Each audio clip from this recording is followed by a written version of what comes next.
Hello po mga kasari, kumusta po? So, ito na naman tayo ang nagbabalik, Merelody Vlog. So guys, meron lang akong ibahagi for today's video.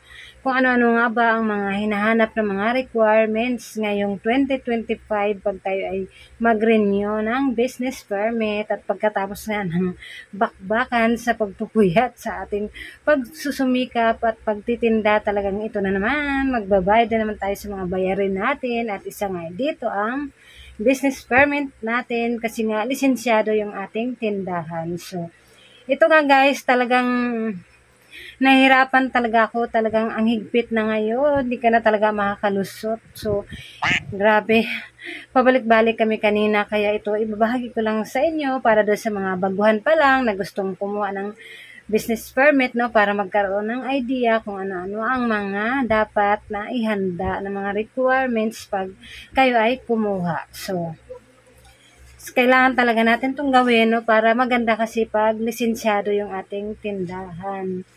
So, ito nga guys, pero bago ang lahat, yan guys, gusto ko lang magpasalamat sa lahat ng mga sumuporta sa aking channel, sa mga nag-subscribe, thank you po sa inyong lahat, at saka sa mga silent viewers dyan, thank you po.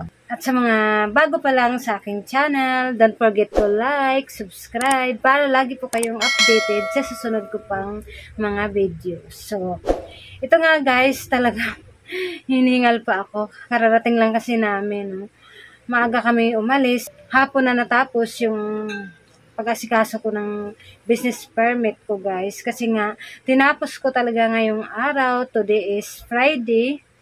So, sa Lunes kasi may mga pasok na mga bata. Talagang busy na. Wala na akong time labas-labas kasi may pasok na yung anak ko, So, talagang tinapos ko at inasikaso ko kaagad para matapos, Wala na akong iisipin, hindi na ako mapinaltihan kasi kung need mo na ayusin, na lakarin, so baka mapinaltihan pa tayo, sayang din yun. Kaya habang may time pa at ayun, yun nga dahil nagsusumikap tayo para makaipon din sa pambayad dito sa ating lisensya, kaya yun, mayroon din naman naka-ready, kaya thank you Lord at yan, nakaipon tayo para sa ating pambayad sa ating business permit. So, na-vlog ko na rin yun guys kung paano ako mag-ipon, para hindi tayo mahirapan, para hindi tayo biglang kuha sa ating tindahan.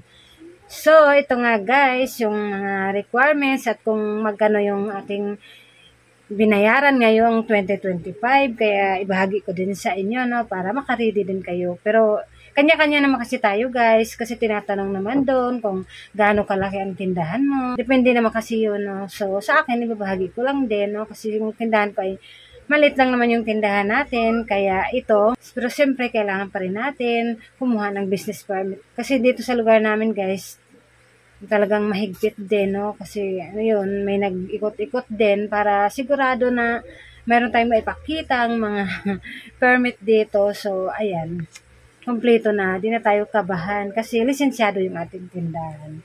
So, ito nga guys, yung dapat na i-ready natin ng mga requirements. Kasi ngayon guys ay talagang mahigpit na, hindi ka na makakalusot. Hindi ka na pwede makiusap doon sa mga doon sa nag-interview kasi nga online na ngayon guys, Kaya makikita doon kahit isang perma mo lang na hindi mo pinirpermahan, hindi ka agad i-approve.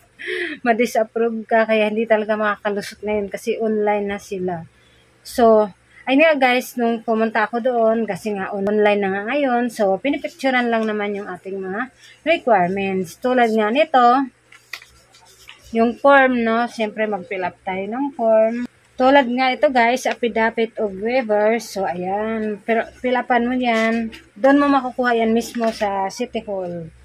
Yan, fill upan mo at pagkatapos mo ma-fill upan ko, ipa-notary mo doon, para panotary natin at pagkatapos natin mag-fill upan. So, ayan, tapos pipicturean na natin isa-isa kasi nga online na ngayon. Pipicturean natin doon yung kung ano yung mga hinihingi sa atin.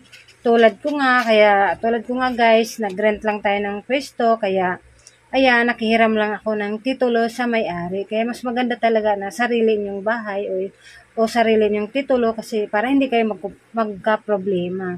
So ako nga, dahil nga nag-rent lang tayo, kaya nagkaka-problema, ang daming hinahanap sa akin, kaya nagpabalik-balik tayo. So, ito nga, DTI natin, guys. Ayan.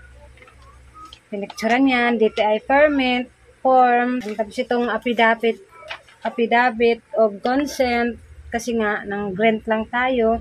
So, ayan, kailangan din naka-notaryo. So, ito nga, hindi ko na pa-notaryo na hindi na isama, kaya ayun, nagtagal tayo, no?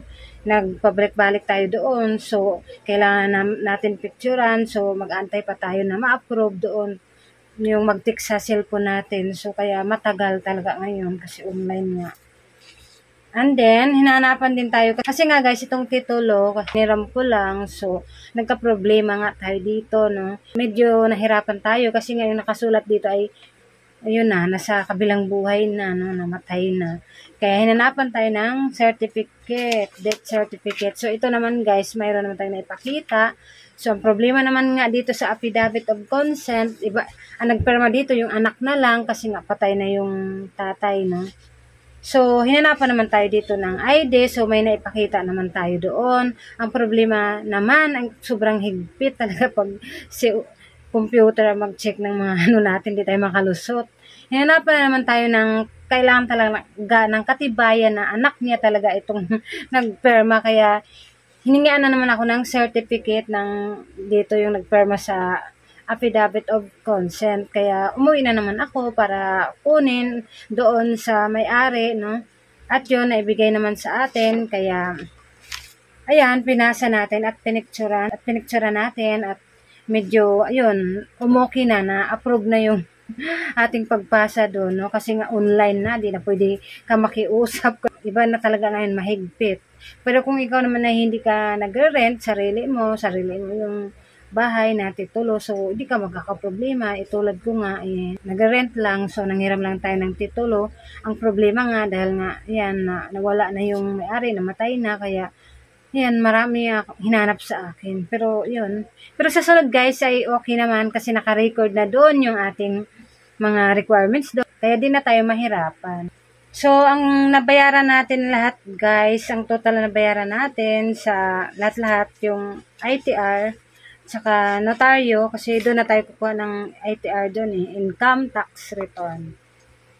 So, 300 yung binayad natin dito, then dito naman sa Sidula, 175. And then, dito naman sa lisensya ay 5,957.50. And then, dahil nga nagpabalik-balik tayo, nagutom tayo, no? Kasi nga, umaga kami pumunta doon hanggang maghapon, kaya nagutom, nagmerienda kami, kaya kasama din yun sa bayad, guys, no?